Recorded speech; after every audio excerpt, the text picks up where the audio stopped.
STJ mantém ação penal contra o ex-governador do Paraná, Beto Richa. Para a defesa, a denúncia do Ministério Público é genérica. Desastre de Mariana. Justiça Federal nega pedido da Samarco para suspender multas aplicadas pelo IBAMA. Justiça do Distrito Federal entende que feminicídio deve alcançar mulheres transgêneros. É uma quebra de paradigmas, mas precisa mudar muito.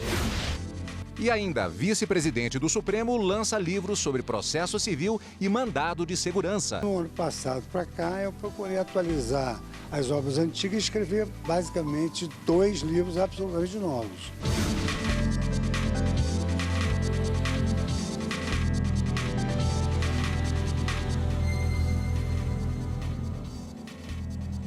Olá, boa tarde. Boa tarde. Superior Tribunal de Justiça nega seguimento a habeas corpus do ex-governador do Paraná, Beto Richa, em processo por fraude à licitação. De acordo com os autos, Beto Richa teria recebido propina em troca de favorecer 3 empresas em procedimento licitatório entre 2012 e 2017. A defesa argumentou que os atos administrativos apontados pela denúncia foram assinados pelo então governador com o respaldo de pareceres jurídicos prévios. Para a defesa, a denúncia do Ministério Público é genérica, não delimita a contribuição do acusado no crime e, por isso, fere o direito à ampla defesa e ao contraditório. O pedido feito no STJ era para suspender e, posteriormente, trancar a ação penal. A relatora, ministra Laurita Vaz, destacou que não há no processo ilegalidade que justifique a suspensão ou o trancamento em caráter de urgência. Para a relatora, o STJ não pode analisar o mérito da questão, que deve ser reservado primeiramente ao Tribunal de Justiça do Paraná, conforme súmula 691 do Supremo Tribunal Federal. A ministra ressaltou que a defesa poderá demonstrar a veracidade dos argumentos sustentados no curso da instrução processual. O PPS, Partido Popular Socialista, entrou com um mandado de segurança no Supremo Tribunal Federal para impedir a indicação do deputado federal Eduardo Bolsonaro à Embaixada do Brasil nos Estados Unidos. Para o partido, a indicação dele pode violar a súmula vinculante número 13 do Supremo, que veda a prática do nepotismo na administração pública. O PPS ressalta ainda que, apesar de haver controvérsia sobre a aplicação da súmula para cargos políticos, a jurisprudência da Corte demonstra que, mesmo havendo maior liberdade para essas nomeações, é necessária a observância de requisitos como qualificação e pertinência técnica para a ocupação do cargo. O relator do caso é o ministro Ricardo Lewandowski. O juiz Ricardo Leite, da 10ª Vara da Justiça Federal em Brasília, negou o pedido de revogação da prisão preventiva de Danilo Marques, um dos hackers presos na Operação Spoofing da Polícia Federal. O juiz também não permitiu a transferência de outra envolvida no caso, Suelen Priscila de Oliveira, do Presídio Feminino de Brasília, para a Superintendência Regional da Polícia Federal no DF. Os pedidos de veículos de comunicação para entrevistar os acusados também foram negados. Candidatos aprovados em concursos públicos não são obrigados a acompanhar todos os dias o Diário Oficial. A publicação da convocação para a posse é obrigatória, mas há outras regras para garantir que o futuro servidor público seja comunicado da conquista. O sonho da Débora sempre foi ser aprovada em concurso público. Em 2010, veio de Fortaleza para Brasília tentar uma vaga na Secretaria de Educação do Distrito Federal. 4 anos depois de fazer as provas, a convocação saiu no Diário Oficial do DF, mas ela não viu. Coloquei o nome no Google, né, assim, não me lembro exatamente, assim, qual o motivo dessa consulta, né, enfim. E aí descobri, né, assim, que o meu nome estava lá no Diário Oficial aqui de Brasília, né?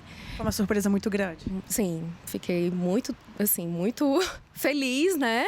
E aflita ao mesmo tempo. Débora entrou na justiça alegando que o prazo entre a homologação e a convocação do concurso era longo demais, o que isentaria de acompanhar o Diário Oficial todos os dias. Além disso, ela disse que poderia ter sido avisada, já que o telefone, o e-mail e o endereço continuavam os mesmos. O juiz que analisou o processo afirmou que em casos como o de Débora, em que a convocação leva muito tempo para acontecer, o candidato deve sim ser avisado de alguma forma, não somente via diário oficial.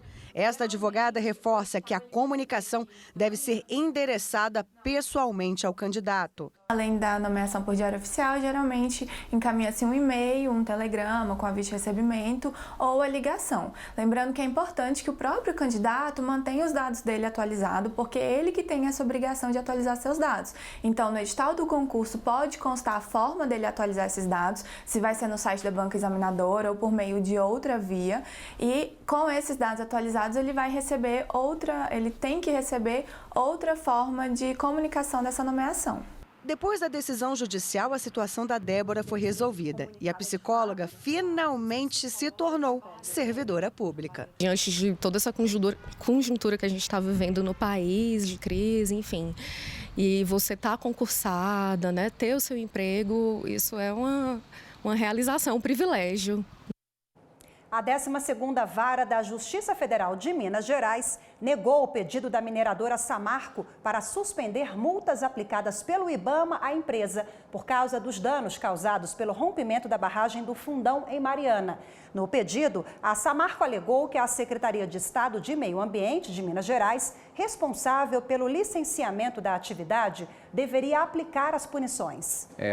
Na decisão, o juiz Mário de Paula entendeu que o IBAMA também está habilitado a cobrar as punições, uma vez que o desastre atingiu o Rio Doce, que é um bem federal, e extrapolou os limites do licenciamento ambiental de Minas.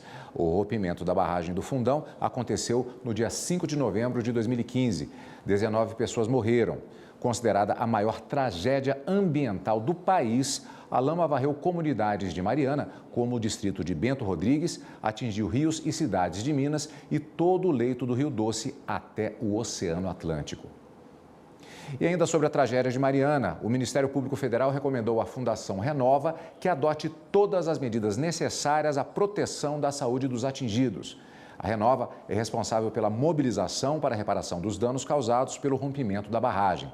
De acordo com o MPF, ela deve cumprir o acordo de auxílio financeiro emergencial firmado com as pessoas que ficaram impedidas de trabalhar por causa de doenças provocadas pelo desastre.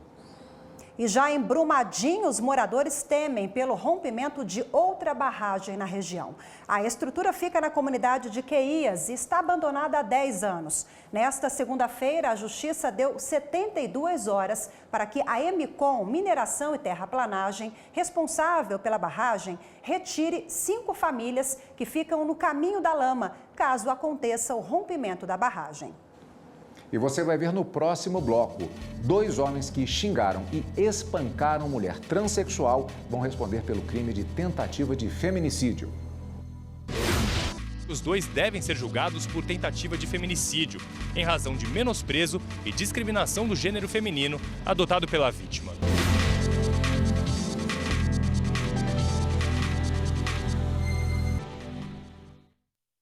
O ministro Celso de Mello, do Supremo Tribunal Federal, negou medida liminar que garante ao doleiro Dário Messer o direito de não comparecer à comissão parlamentar de inquérito do BNDES na Câmara dos Deputados. A CPI está marcada para daqui a pouco, às 2h30 da tarde. Caso opte por comparecer, a decisão assegura o direito ao silêncio e o de ser dispensado de assinar termo de compromisso com base no princípio constitucional contra a autoincriminação. Ele também poderá ser assistido por advogado e se comunicar com ele durante o depoimento. A Procuradora-Geral da República, Raquel Dodge, prorrogou por mais 1 ano a força-tarefa da Operação Lava Jato no Paraná. É a 5ª vez que o grupo é prorrogado desde a criação em 2014. A portaria mantém a estrutura do grupo, que conta com 15 membros e deve ser submetida ao Conselho Superior do Ministério Público Federal. A Justiça de São José dos Pinhais, no Paraná, está ouvindo pela primeira vez os 7 réus do caso que investiga a morte do jogador Daniel Freitas. E quem traz os detalhes desse assunto e conversa com a gente ao vivo agora é a repórter Carolina Chaves. Olá, Carol, boa tarde para você. Boa tarde, Rafaela. Boa tarde a todos. Olha, Edson Brites Júnior, assassino confesso do jogador, foi um dos primeiros a ser ouvido. Nas fases anteriores das audiências, foram ouvidas as testemunhas de acusação e defesa. Daniel foi encontrado morto no dia 27 de outubro do ano passado, com sinais de tortura em uma área rural em São José dos Pinhais, no Paraná. Brites e outros 4 envolvidos estão presos. Edson justificou o crime porque o jogador teria tentado estuprar a mulher dele durante uma festa na casa da família. Os depoimentos devem encerrar nesta quinta-feira e depois dessa fase, as partes devem apresentar as alegações finais para o juiz decidir se os réus vão a júri popular. Voltamos ao estúdio. Obrigado, Carolina. O Tribunal de Justiça do Distrito Federal aceitou denúncia por tentativa de feminicídio contra 2 homens acusados de tentar matar uma mulher transexual. O crime aconteceu em abril do ano passado. Para o tribunal, houve discriminação ao gênero feminino. Aos 29 anos, Jéssica conta que desde a adolescência sofreu constantes agressões verbais e físicas. Episódios frequentes tanto em casa quanto no trabalho. Ela também sofreu ameaça de morte. O caso mais grave que ganhou repercussão aconteceu em abril do ano passado em Taguatinga, cidade do Distrito Federal. Jéssica tinha acabado de ser ameaçada por um adolescente na frente desta lanchonete e entrou para buscar ajuda. Mas lá dentro foi agredida por outros 2 homens. Ela foi xingada e em seguida atacada por eles. Eles entraram, começaram a me agredir. 2 insistiram que eu tinha que morrer, que era o rapaz de menor que me deu as cadeiradas. E um outro que me deu a pedrada. Não me assaltaram, só veio me agredir. E eles entraram em desacordo com eles mesmos, porque 2 queriam me matar e os outros estavam com pressa para sair, com medo de serem flagrados. Pouco mais de um ano depois do caso, a denúncia oferecida pelo Ministério Público foi aceita. A 3ª Turma Criminal do Tribunal de Justiça do Distrito Federal negou o recurso apresentado pelos réus e entendeu que os 2 devem ser julgados por tentativa de feminicídio, em razão de menosprezo e discriminação do gênero feminino adotado pela vítima. Por todo o país, casos como o que a Jéssica enfrentou se repetem.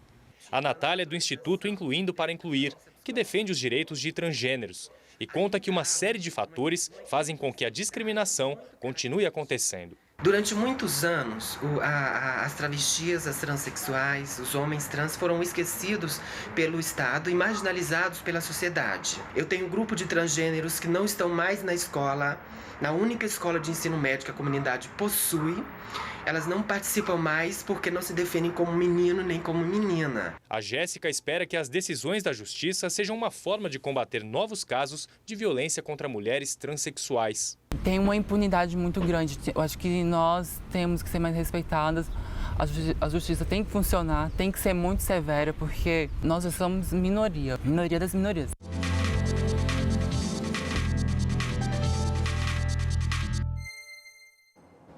E para explicar melhor o assunto, nós recebemos hoje aqui no estúdio o advogado Saul Tourinho. Muito obrigada pela presença, boa tarde. Ótima tarde. Boa tarde, doutor. Obrigado. Bom, como vimos na reportagem, mais uma vez a Justiça deu um passo significativo no que se refere aos direitos e garantias de mulheres trans. Foi considerado mais um avanço?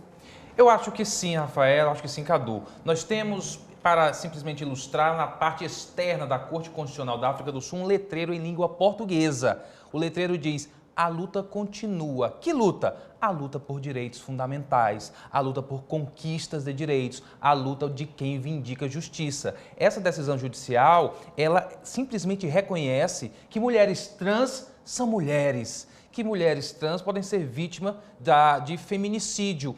O tipo penal que caracteriza o ódio a um determinado gênero, a um determinado grupo, e a partir daí esse ímpeto do cometimento do crime. Acho, subscrevendo esse seu questionamento, que foi um grande avanço. Doutor, na semana passada, por conta dos 13 anos da Lei Maria da Penha, nos debates que se seguiram pela data, a constatação de que não apenas a Lei Maria da Penha, mas a própria questão do feminicídio, a tipificação, portanto, ela gerou um aspecto social que foi a sair das estatísticas que falavam apenas em homicídio e mostrando a real face da violência contra a mulher. Essa decisão, ela pode gerar o mesmo efeito no que se refere à questão dos ataques aos transexuais? Eu penso que sim, Cadu, porque a grande vantagem, seja da decisão judicial que expande direitos fundamentais, seja da legislação que reconhece direitos fundamentais a partir de grupos minoritários, é constituir uma agenda. E uma agenda, para mim, como constitucionalista, é essencialmente civilizatória, uma agenda de proteção de direitos, de identificação de grupos que estão sofrendo, sentindo na pele. Nós vimos a reportagem, a gravidade dos atos cometidos e, a partir daí, reconhecendo o direito, colocar essa agenda. Então, é um ponto que você traz. Olha, antes da Lei Maria da Penha, não havia estatística quanto especificamente de medidas protetivas estavam acontecendo, violência doméstica, o drama feminino. E a partir daí, colocada essa agenda, nós temos números. E com números, nós temos a condição de fazer melhores políticas. Bom, falando em agenda, em dar visibilidade também para essa pauta, o senhor lançou recentemente uma obra chamada Direito à Felicidade, que foi citada pelo ministro Celso de Mello, pelo ministro Gilmar Mendes, no julgamento da criminalização da homofobia pelo ministro Celso. Eu queria que o senhor falasse um pouquinho que direito é esse e de que forma o direito à felicidade também contempla todas as pessoas, é claro, mas essa pauta das mulheres trans. Perfeito. Olha, Rafael, o direito à felicidade tem como pressuposto básico, elementar, mínimo, o direito de cada um de nós se ver livre, tanto quanto possível, da dor e do sofrimento. E ele também reconhece a dignidade da pessoa humana como um direito de não ser vítima de prazeres sádicos, a pessoa que te humilha ou a pessoa que te ataca simplesmente porque se diz contente ou feliz ou satisfeito em fazer isso. Se nós reconhecermos o direito à dignidade da pessoa humana como também esse direito de se ver livre desses ataques e o direito à felicidade como aquele que te entrega o mínimo de condições de se ver livre da dor e do sofrimento, eu acho que situações como essa se justificam. Daí a menção em casos como homoafetividade, registros civis de transgêneros e agora a lembrança que você faz, o julgamento do reconhecimento como tipo penal da homofobia. Desde que adequados à tipificação, a Lei Maria da Penha também pode ser utilizada em casos de violência contra mulheres trans? Sim, há uma expansão desse reconhecimento a partir da premissa de que mulheres trans são mulheres. Nós temos, chegamos a falar, Rafaela, sobre essa questão das cotas partidárias, em que as mulheres trans foram também inseridas nesse núcleo protetivo. Agora o Cadu traz a lembrança da Lei Maria da Penha, a reportagem fala do feminicídio. Então, são avanços. Daí a feliz lembrança desse letreiro da Corte Constitucional da África do Sul. Quanto a direitos fundamentais, a luta sempre continua. Ok, excelente participação mais uma vez, um prazer recebê-lo. Boa tarde, muito obrigada. Uma alegria. Muito obrigado. A seguir, o vice-presidente do Supremo Tribunal Federal, o ministro Luiz Fux, lança livros no Tribunal de Justiça do Rio de Janeiro. Ao todo, são 4 obras sobre o direito processual civil e sobre mandado de segurança.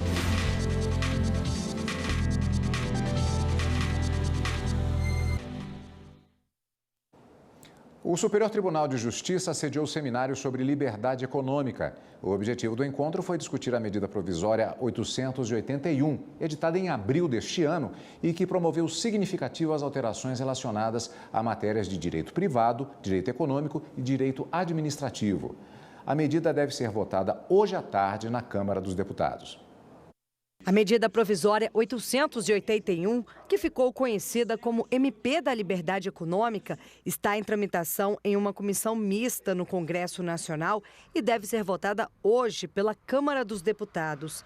Entre alguns pontos do texto está a facilidade para a abertura de empresas, imunidade burocrática para startups e redução de impostos. Com a medida provisória, a administração pública deve cumprir prazos para responder aos pedidos de autorização feitos pelos cidadãos. Se isso não acontecer, ele será aceito automaticamente. Durante o seminário que debateu os impactos da MP, o presidente do STJ, ministro João Otávio de Noronha, disse que agora o Brasil começa a ter olhos para a competitividade. A maior liberdade para contratar, maior previsibilidade, respeito ao ato jurídico perfeito, cria-se também para essa medida provisória um ambiente mais seguro para a negociação. Isso tudo resulta em melhoria da eficiência e, consequentemente, da competitividade brasileira. O relator da medida, deputado Jerônimo Gergen, afirmou que o seminário no STJ contribui com os últimos ajustes no texto antes das votações. Nós estamos ajustando ainda aquilo que possa ficar mais perto de gerar menos polêmica em plenário, para que nesse curto prazo a gente consiga então ter a aprovação. O ministro da Economia, Paulo Guedes, defendeu a aprovação da medida provisória sem alterações. Para o ministro, o texto deve prever o mínimo possível de intervenção estatal nas atividades econômicas. Hoje, a pessoa precisa passar na junta comercial, precisa pedir alvará, precisa passar em 6, 7, 8 lugares, para depois de 8, 9 meses, 10 meses, conseguir gerar emprego ou abrir uma empresa. Devia ser o contrário. Ninguém é proibido de trabalhar, de criar empregos, de criar riqueza. Você tem que abrir imediatamente. É um direito primário básico trabalhar. Conseguir sua dignidade, conseguir sustentar sua família. Especialistas de diversas áreas impactadas pela medida provisória participaram do seminário. Os ministros do STJ, Vilas Boas Cueva e Luiz Felipe Salomão, e a advogada e professora de Direito da UNB, Ana Frazão, foram os coordenadores científicos do evento. Um evento como esse, com pontos de vista contrastantes, acho que contribui muito para que sejam trazidos à luz todos os pontos de vista sobre uma medida como essa, que contém muitos dispositivos e é bem complexa. É a contribuição que o STJ faz para que a melhor forma legislativa possa sair de lá e depois a orientação da interpretação que os juízes darão para essa legislação. O ministro do Supremo Tribunal Federal, Gilmar Mendes, participou do encerramento do seminário e disse que a MP traz mudanças importantes que precisam ser debatidas outras vezes, assim como foi no STJ. Eu acho que chama atenção para a necessidade de simplificarmos essa relação, de fazermos mais célere,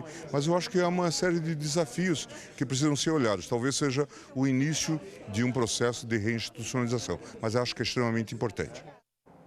O vice-presidente do Supremo Tribunal Federal, o ministro Luiz Fux, lançou na noite desta segunda-feira 4 livros sobre processo civil e mandado de segurança. O lançamento foi na sede do Tribunal de Justiça do Rio de Janeiro. Membro da Academia Brasileira de Letras Jurídicas e da Academia Brasileira de Filosofia, o ministro do Supremo Tribunal Federal, Luiz Fux, lançou em parceria com o Grupo Editorial Nacional os livros Processo Civil e Análise Econômica, Processo Civil Contemporâneo, Teoria Geral do Processo Civil e Mandado de Segurança. No ano passado para cá, eu procurei atualizar as obras antigas e escrever basicamente 2 livros absolutamente novos. O primeiro sobre o novo Código Processo Civil atual, contemporâneo, que é um processo que visa dar mais agilidade à prestação da justiça. E uma obra novíssima, que é uma nova escola de pensamento jurídico, que é a análise econômica do direito, que preconiza que o direito tem de ser, acima de tudo, eficiente. O governador do estado do Rio de Janeiro, o ex-juiz federal Wilson Witzel, também esteve presente no evento para parabenizar o ministro Luiz Fux. Durante todo o evento, a fila de autógrafos ultrapassou o salão principal. E entre os futuros leitores, o ministro também recebeu amigos e parceiros de trabalho de longa data. Temos sempre uma expectativa muito grande de vir a aumentar o nosso conhecimento e a ter as melhores práticas do direito, principalmente na parte processual. E logo mais às 5 da tarde, o Tribunal Superior do Trabalho realizará a solenidade anual de entrega das comendas da Ordem do Mérito Judiciário do Trabalho, que homenageia quem se destaca no exercício da profissão e serve de exemplo para a sociedade. Ao todo, serão 51 agraciados. Entre eles, o presidente da República, Jair Bolsonaro, e os presidentes do Supremo Tribunal Federal, ministro Dias Toffoli, da Câmara dos Deputados, deputado Rodrigo Maia, e do Senado Federal, o senador Davi Alcolumbre. A Associação Pestalozzi de Brasília, entidade filantrópica que presta atendimento a pessoas especiais e com deficiências múltiplas, e a Faculdade de Direito da Universidade Federal de Juiz de Fora também serão homenageadas. Personalidades que contribuíram com a Justiça do Trabalho baiana receberam a comenda ministro Coqueijo Costa. A cerimônia de entrega foi no gabinete da presidência do TRT da Bahia. O presidente do Tribunal de Justiça da Bahia foi um dos homenageados, com o grau grande oficial. É uma honra inestimável, né? E incomensurável, entendeu? A gente falar sobre uma comenda de um professor, de um homem voltado para a operação do direito, do trabalho, entendeu? Ele era professor completo, digamos assim, muito inteligente e muito assim, dinâmico na área que ele atuava. Este ano, foram 65 indicados para receber a honraria, concedida nos graus Gran Cruz, Grande Oficial, Comendador e Oficial. Eu acho que é um reconhecimento não a mim, mas um reconhecimento da importância da advocacia. A advocacia tem uma proximidade muito grande com a Justiça do Trabalho. Desde sempre, estamos aqui sempre conversando, sempre dialogando, sempre discutindo a melhoria da Justiça do Trabalho. Então eu agradeço à presidente Maria de Lourdes, agradeço a toda a mesa diretora, a todo o pleno do TRT, esse reconhecimento à advocacia. Pessoas que gostamos demais, admiramos demais e que cooperam com a nossa Justiça do Trabalho. Por isso mesmo, foram indicados por nossa comissão da medalha por unanimidade. E a gente fica por aqui. Obrigado pela companhia e até amanhã. Fique agora com o programa Artigo 5º. Eu espero você amanhã ao 12:30. Tchau. Tchau.